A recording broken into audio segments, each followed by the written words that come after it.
Pemirsa, viral di media sosial, Wali Kota Palembang mendapati oknum P3K di kantor Kelurahan 20 Ilir D4 diduga melakukan pungli berdasarkan pengaduan masyarakat.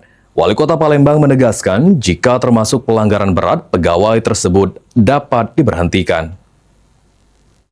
10 miliar, 181 juta, 500.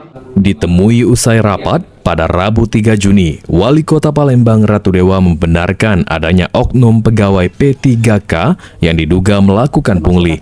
Menurutnya, dugaan pungli sudah ketiga kalinya di Kelurahan 20 Ilir D4.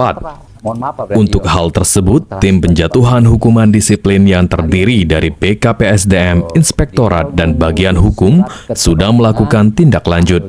Oknum pegawai di Kelurahan 20 Ilir D4 dapat dikenakan sanksi seperti pemberhentian jika kasus tersebut masuk kategori berat, kemudian penurunan grade hingga penundaan gaji.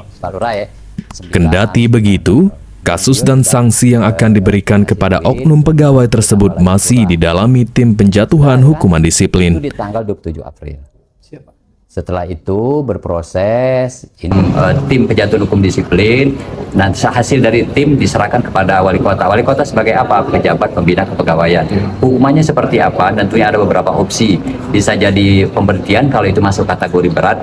Yang kedua, bisa jadi adalah penurunan grade.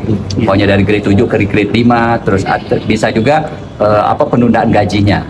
Harus diproses. Wali Kota Palembang Ratu Dewa menegaskan akan memperketat pengawasan dan masyarakat juga diminta untuk ikut mengawasi kinerja para pegawai pemerintah Kota Palembang. Sandi Pratama, PAL TV.